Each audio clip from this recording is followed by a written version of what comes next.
Hello students, welcome to law school and CLAT exam MCQ discussion session, जिसमें आज general study से history से related important questions को हम डिस्कस करने वाले हैं। As you know that in the CLAT exam जो आपका जर्नल स्टडी सेक्शन है, तकरीबन 30 से 35 सवाल जो हैं इस सेक्शन से पूछे जाते हैं। And general study exam consist of subject like history, polity, geography, science, economics, current affairs. Alright, so सभी पार्ट से जो है क्वेश्चंस पूछे जाते हैं। हम तो धीरे धीरे हम सभी क्वेश्चन जो है हर सेक्शन से डिस्कस करेंगे। सो लास्ट सेशन में हमने पॉलिटी से रिलेटेड क्वेश्चंस को डिस्कस किया था। इस सेशन में आज हम हिस्ट्री सब्जेक्ट को पिक कर रहे हैं। Hope that you got an idea कि कैसे सवाल जो है आपके एग्जाम में पूछे जाते हैं। एक और इंपॉर्टेंट चीज है कि these are the practice question. तो आपने इन क्वेश्चंस के माध्यम से आपको एक अंदाजा मिलेगा कि कैसे क्वेश्चन जो है आपके एग्जाम में पूछे जा रहे हैं। लेकिन एग्जाम में क्या होता है, आपके एक पैराग्राफ भी गिवन होता है, ठीक है ना। फिलहाल हम पैराग्राफ बेस्ड क्वेश्चंस नहीं डिस्कस कर रहे, बिकॉज बेसिक सब्जेक्ट नॉलेज होना चाहिए और कैसे किस लेवल के क्वेश्चंस पूछे जाते हैं, यही प्राइमरी अभी फिलहाल हमारा टारगेट है। इसके बाद जो है फर्दर हम वैसे क्वेश्चंस को भी डिस्कस करेंगे, मतलब पैराग्राफ बेस्ड क्वेश्चंस को भी हम जरूर डिस्कस करेंगे, ठीक है जी। तो चलिए स्टूडेंट, अब शुरू करेंगे, जानते हैं कैसे सवाल आपके एग्जाम में हिस्ट्री से पूछे जाते हैं। पहला क्वेश्चन है, in 1913 Hindustan Gadar Party was launched in which among the following cities in United States? United states की किस सिटीज में बेसिकली जो है, किस सिटी में फाउंडेशन हुआ था गदर पार्टी का 1913 में? Chicago, San Francisco, oregano city and New York. So correct answer correct student. अगर गदर पार्टी के विषय में, गदर पार्टी के कंटेक्स्ट में आपने पढ़ा है, you must have an idea about Ghadar party, कब इसका फॉर्मेशन हुआ है एंड कहां पर बेसिकली हुआ था। सो यहां पर जो है स्टूडेंट आपका बी ऑप्शन करेक्ट रहेगा, San Francisco is the city of USA. यहां पर जो है गदर पार्टी की स्थापना 1913 में करी गई थी। Initially it was known as Yugantar Ashram, ठीक है ना, लेकिन बाद में जो है गदर पार्टी के नाम से ये फेमस हुआ। 1913 से लेकर 1917 के बीच में जो है गदर पार्टीज की एक्टिविटीज जो है बहुत तेजी से रही, not only in San Francisco but in different parts of India too. Alright, तो ये basically in short Ghadar party के बारे में बात करें। और भी कई बार सवाल पूछ लिए जाते हैं कि भाई कौन कौन से प्रमुख लीडर जो हैं गदर पार्टी के हैं रहे हैं, तो कमेंट बॉक्स में मुझे आंसर करके बताएंगे बेसिकली जो लीडिंग आपके गदर पार्टी के लीडर्स थे कौन कौन थे, उनका नाम आप जरूर लिखेंगे। चलें जी, अगले प्रश्न की तरफ बढ़ते हैं। अगला सवाल है, which among the following was not a provision of Charter Act of 1813। 1813 का जो गवर्नमेंट ऑफ इंडिया का चार्टर है उसके संदर्भ, उसके कंटेक्स्ट में ये सवाल है। Trading activities of East India company were to be abolished. पहला statement, the designation of supreme authority was to be change as the governor general of India in council. Third statement is all law making powers to be conferred on Governor General in Council. And option D, an Indian to be appointed as a law member in the Governor General in the Council, in Governor General Council। तो आपको कौन सी statement find out करनी है जो गलत है। ये question है आपका, which among the following was not a provision, में से कौन सा प्रोविजन नहीं है 1833 का जो चार्टर एक्ट था। ध्यान से पढ़े सभी स्टेटमेंट्स को एक बार, देन यू कैन आंसर। तो स्टूडेंट यहां पे जो ऑप्शन आपका डी है ये आपका सही आंसर रहेगा, बिकॉज जो आपका 1833 का चार्टर एक्ट था इसमें basically an Indian to be appointed as a law member, law commission की स्थापना करी गई थी, बट किसी भारतीय को, किसी इंडियन को इसमें शामिल नहीं करा गया था। 1833 का ये चार्टर एक्ट है, ठीक है ना। इसे जो है सेंट हेलेना एक्ट भी कहा जाता है स्टूडेंट्स, ठीक है जी। And it was passed by British parliament in United Kingdom in that time. और प्राइमरली इसमें लॉ कमीशन एस्टेब्लिश किया गया था, ठीक है जी, जिसके चेयरमैन थे लॉर्ड मेकाले। लॉर्ड मेकाले का नाम आप सुनते हैं, एजुकेशन फादर ऑफ एजुकेशन, या इंट्रोड्यूस जिन्होंने जो modern day education system India का है उसको इंट्रोड्यूस भी लॉर्ड मेकाले ने ही किया है।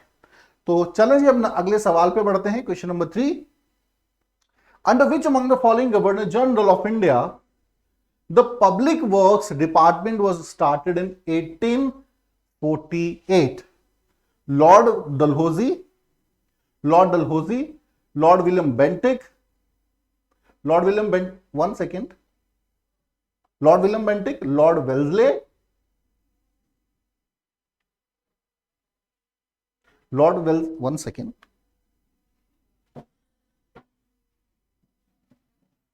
Lord Wellesley, third, fourth one is Lord Viscount Canning.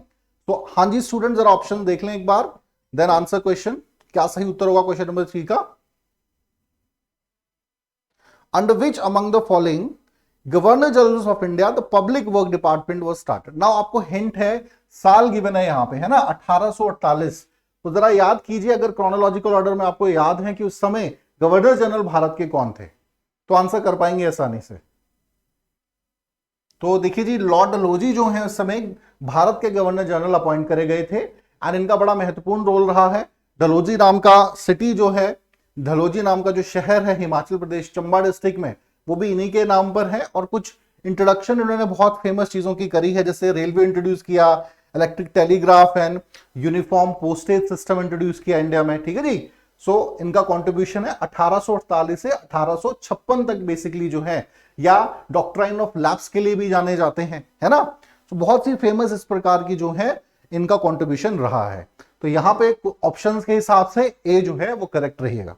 चलिए जी अगले प्रश्न की तरफ बढ़ेंगे। Question number 4 is on your screen. James Augustus Hickey. James Augustus Hickey is also known as father of Indian media, father of Indian press, father of Indian television और pioneer of photography in India. हाँ जी students, James Augustus हिके, James Augustus हिके, ये नाम सुना हो तो आसानी से आंसर कर सकते हैं आप। तो correct answer is father of Indian press. James Augustus हिके जो हैं, इन्होंने जो आपका बंगाल गजट था, कैलकाटा गजट, ठीक है जी, बंगाल गजट, इसकी 1780 में स्थापना करी थी। बड़ा ही इंपॉर्टेंट रोल रहा है। He also introduce first Indian newspaper from Calcutta. Alright, so जो इसीलिए इनको जो है फादर ऑफ इंडियन प्रेस भी कहा जाता है। मीडिया तो बहुत बाद में इंट्रोड्यूस हुआ, बट प्रेस ही बेसिकली एक न्यूज़पेपर ही एक साधन होता था। Magazine, journals, these are basically the source of information in that time. Now we can talk about question number 5 here. Who among the following repealed the Vernacular Press Act? Lord Lytton, Lord Ripon, Lord Dufferin और Lord Lansdowne? Vernacular Press Act की यहां बात हो रही है। किसने repealed किया था वर्नेकुलर प्रेस एक्ट को? हाँ जी स्टूडेंट्स, आंसर करें। पहले तो याद कीजिए वर्नेकुलर प्रेस एक्ट इंट्रोड्यूस किसने किया था, ये जानते हैं तो देन क्रोनोलॉजी के हिसाब से आप आंसर कर पाएंगे। तो क्वेश्चन के हिसाब से आपका करेक्ट आंसर है लॉर्ड रिपन, क्योंकि वर्नेकुलर प्रेस एक्ट जो है ये लॉर्ड लिटन द्वारा 1878 बेसिकली, है ना, इस समय 1876-78 के तो आर्म्स एक्ट पारित करा था, देन वर्नेकुलर प्रेस एक्ट पारित करा था। इसका सिंपल मतलब था कि जो वर्नेकुलर लैंग्वेजेस हैं, देशी भाषाएं हैं, उनमें न्यूज़पेपर पब्लिश नहीं होंगे, ताकि जानकारी आम जनता तक जो है ब्रिटिश, क्योंकि उस समय जो है जागरण काल हमारा शुरू हो चुका था। जो बहुत से हमारे न्यूज़पेपर्स हैं, जर्नल्स हैं, जो वर्नेकुलर लैंग्वेज में पब्लिश हो रहे थे, लोकल लैंग्वेज में पब्लिश हो रहे थे, वो ब्रिटिश के जो भी कानून है, ब्रिटिश का जो एट्रोसिटीज हैं, उनको हाईलाइट कर रहे थे। End of course British didn't want this, तो उन्होंने ये एक्ट पारित करा था। ठीक है जी, ये याद रखेंगे। 1876 is the date. And Lord Ripon इसके बाद आए। ये वन ऑफ द पोलाइट जो गवर्नर जनरल रहे हैं, वायस राय रहे, उनमें लॉर्ड रिपन का नाम आता है। इनके टाइम में एक बड़ा फेमस इवेंट हुआ था, इल्बिट बिल विवाद। ठीक है जी, तो ये भी आप ऑप्शन में बताएंगे, बट एग्जैक्टली जरा कमेंट बॉक्स में आंसर करके बताएंगे कि क्या था इल्बिट बिल विवाद, क्या था, क्या डिस्प्यूट था इल्बिट बिल का। ठीक है जी, सो बेसिकली यहां कहेंगे हम option B is the correct one. चलें जी, question number 6 now. The revolutionary organisation Abhinav Bharat society, Abhinav Bharat society was founded in 1904 by Bhagat Singh, Vinayak Damodar Savarkar, Varindra Kumar Ghosh और Pulin Bihari Das. The revolutionary organisation Abhinav Bharat society की स्थापना 1904 में किसके द्वारा करी गई थी इनमें से? हाँ जी स्टूडेंट्स, आंसर करें, क्वेश्चन को ध्यान से पढ़ें। सही आंसर है आपका ऑप्शन बी। ठीक है जी, विनायक वीडी सावरकर जो है, इन्हीं के द्वारा अभिनव भारत सोसाइटी की स्थापना करी गई थी। ठीक है जी, बहुत प्रमुख ऑर्गेनाइजेशन रही। He took the help of Ganesh Damodar Savarkar, जो इनके भाई थे। 1904 में संस्था की स्थापना इन्होंने करी थी, ठीक है जी। एंड अगर विनायक वीडी सावरकर की बात करें तो उन्होंने बड़ी फेमस किताब भी लिखी है ना, कि वॉर इंडिपेंडेंस ऑफ इंडिया, ये बुक इनकी है। देन कॉन्ट्रीब्यूशन जो इनका है हिंदुज्म में, हिंदुत्व की जो बात करी है, ये आइडिया भी इनके द्वारा ही इंट्रोड्यूस किया गया था। हिंदुत्व पे किताब भी इन्होंने लिखी है, बड़ी फेमस। चलें जी अगले सवाल पे बढ़ते हैं, question number 7। When did the British association founded in Calcutta? कब ब्रिटिश इंडियन एसोसिएशन की फॉर्मेशन हुई थी? ईयर बताना है आपको, 1839, 45, 1847 और 1851।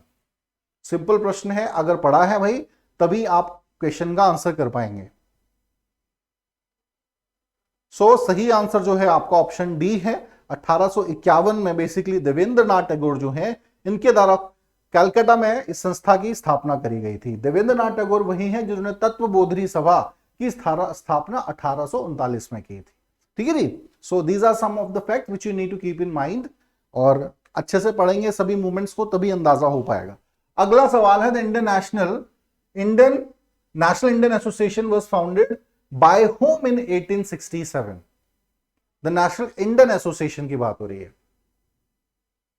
हाँ जी students, Dadabhai Naoroji, Mary Carpenter, Surendranath Banerjee and CP Mudaliar. Answer करेंगे स्टूडेंट्स, क्या सही उत्तर होगा इस क्वेश्चन का?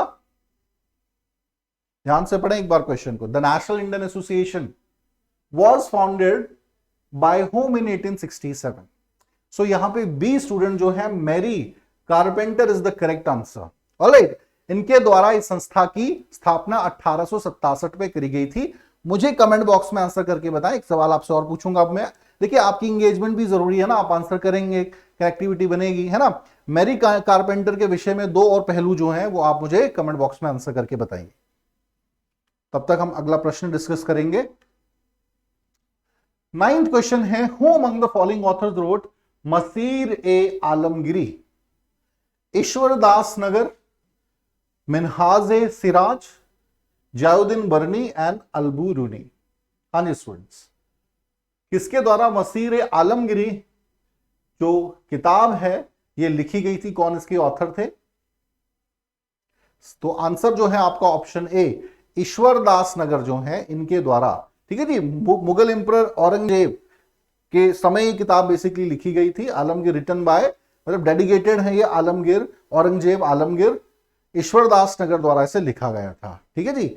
ये बेसिकली नागर ब्राह्मण थे, लेकिन बहुत अच्छा इनको नॉलेज था और मुगल सिविल ऑफिसर के रूप में इन्होंने जोधपुर में अपनी सेवाएं दी थी।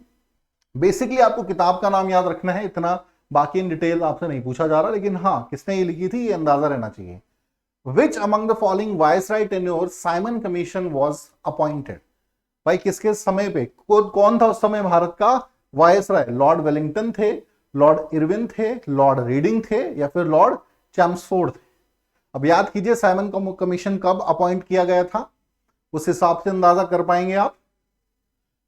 टेन्योर बेस्ड क्वेश्चंस बहुत पूछे जाते हैं एग्जाम में, तो सही आंसर स्टूडेंट है आपका भी, लॉर्ड इरविन जो है उस समय भारत के वायसराय थे जब 1927 में साइमन कमीशन जो था वो अपॉइंट भारत में करा गया, ठीक है जी। तो याद रखेंगे।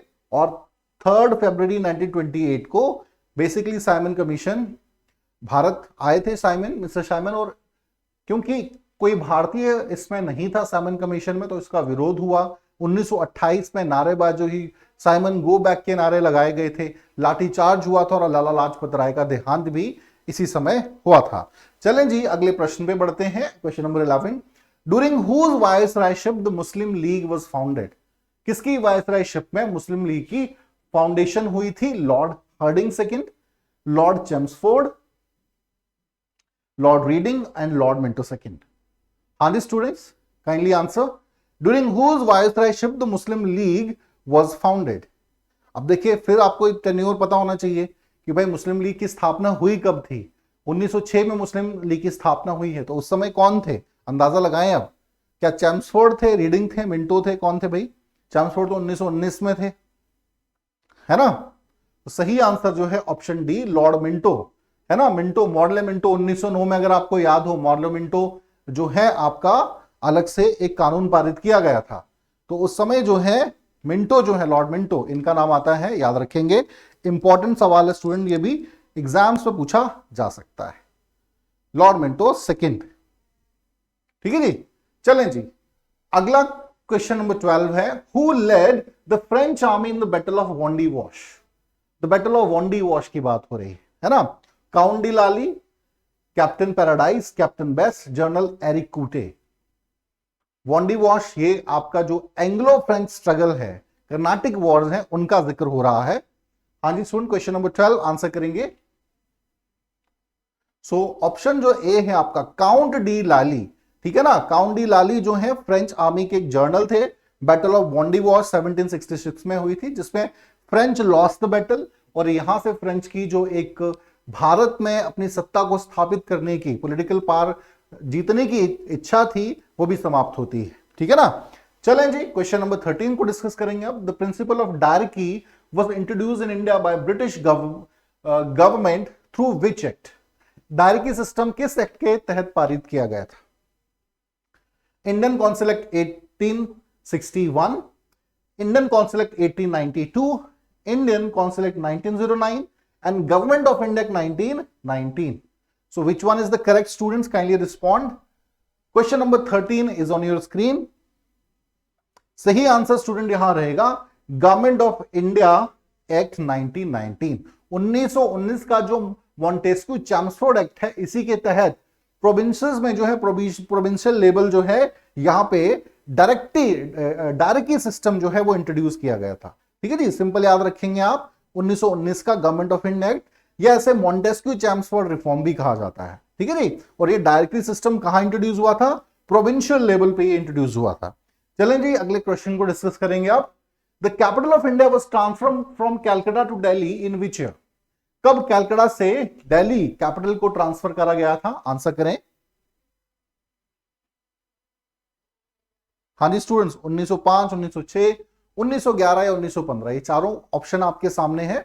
तो सही उत्तर स्टूडेंट है यहां पे ऑप्शन सी, ठीक है जी। 1911 में कैलकाटा पहले आपकी ब्रिटिशर्स की कैपिटल सिटी हुआ करती थी, बैटल ऑफ प्लासी से ही, ठीक है ना। उसके बाद कैलकाटा में ही बेसिकली पावर ब्रिटिशर्स की रही, बट 1911 में कैलकाटा से दिल्ली से शिफ्ट किया गया था, ठीक है जी। 1773 का जो रेगुलेटिंग एक्ट था, उसमें घोषित करा गया था that capital Calcutta should be the capital of Britishers, but 1911 में शिफ्ट करके इसे दिल्ली कर दिया गया। तो ये महत्वपूर्ण घटना है। अगले प्रश्न की तरफ बढ़ते हैं। Question number 15, the first round table conference was held in which year. पहली जो राउंड टेबल कॉन्फ्रेंस हुई थी वो कब हुई थी? 1927, 1930, 1931 और 1935। हाँ जी student, first round table conference, simple सवाल है ये तो। 1930 जो है आपका सही उत्तर है, ठीक है जी। To discuss the report of Simon commission, the British government arrange 3 round table conferences, जो 1930 से 1932 तक चली थी, ठीक है ना। सिर्फ एक में ही जो सेकेंड राउंड टेबल थी, इसमें महात्मा गांधी ने अपनी पार्टिसिपेशन दी थी। देखिए बहुत सी पॉलिटिकल पार्टी जो इंडिया में थी, जैसे हिंदू महासभा है ना, मुस्लिम लीग है, ये भी नेतृत्व कर रहे थे डिफरेंट जो आपकी क्लासेस हैं इंडिया में। लेकिन सबसे जो मेजर पॉलिटिकल पार्टी भारत में थी उस समय वो थी इंडियन नेशनल कांग्रेस। अगर इंडियन नेशनल कांग्रेस नहीं पार्टिसिपेट कर रही है तो वो ऑफकोर्स जो है वो सक्सेसफुल हो ही नहीं सकता कोई भी समिट, है ना। तो जो फर्स्ट राउंड टेबल था, क्योंकि सविनय अवज्ञा आंदोलन, सिविल डिसऑर्डरेंस मूवमेंट का वो पीरियड था, गांधी जी डिडंट पार्टिसिपेट, है ना, फेल हो गई। सेकंड में Gandhi ji participate but was not agree, जो वहां पे विचारों पे डिस्कशन हो रहा था, तो सेकंड भी फेल हो गई। थर्ड में भी जो था इंडियन नेशनल कांग्रेस या महात्मा गांधी ने डायरेक्ट अपना पार्टिसिपेशन नहीं दिया था, तो तीनों राउंड टेबल जो है वो फेल हुई थी फर्स्ट 1930। अगले क्वेश्चन की तरफ बढ़ेंगे, question number 16, name 3 important forms of satyagraha. हाँ जी, non cooperation, civil disobedience and boycott, revolution, plebiscite and boycott, boycott, civil disobedience and rebellion, non cooperation, revolution and referendum. हाँ जी स्टूडेंट, क्या सही उत्तर होगा? रेवोल्यूशन, प्लेबिसाइड एंड बायकॉट है second, and non cooperation, civil disobedience and boycott first option. ध्यान से पढ़ें सभी ऑप्शंस को, देन आंसर करें।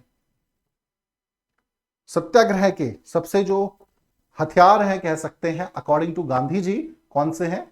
तो ऑप्शन यहां पे स्टूडेंट ए जो है आपका बिल्कुल सही है।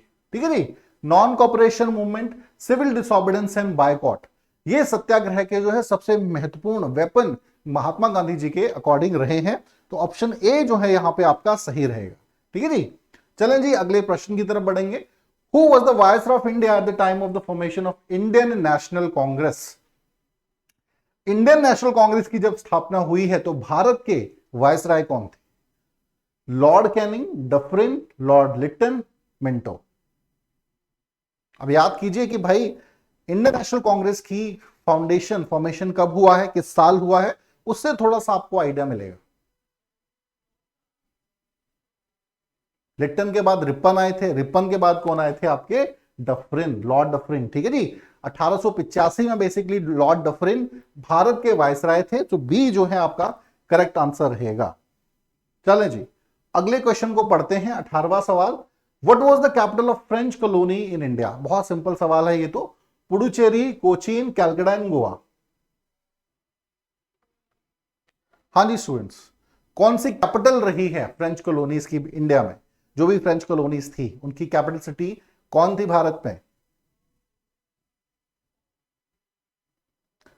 हाँ जी, सो ऑप्शन ए यहां पे स्टूडेंट करेक्ट रहेगा, पुडुचेरी। गोवा जो है ये पोर्टुगीज की आपकी कैपिटल सिटी रही है। कोचीन, कोचीन भी एक समय था अधीन में, लेकिन ब्रिटिशर्स ने बाद में से कब्जा लिया था।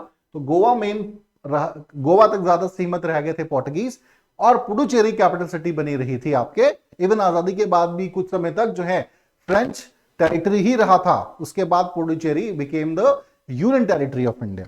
सो यहां पे ऑप्शन ए जो है विद्यार्थियों वो बिल्कुल करेक्ट है। 1674 में बेसिकली फ्रांसिस्को मार्टिन ने से फ्रेंच ईस्ट इंडिया कंपनी में शामिल किया था।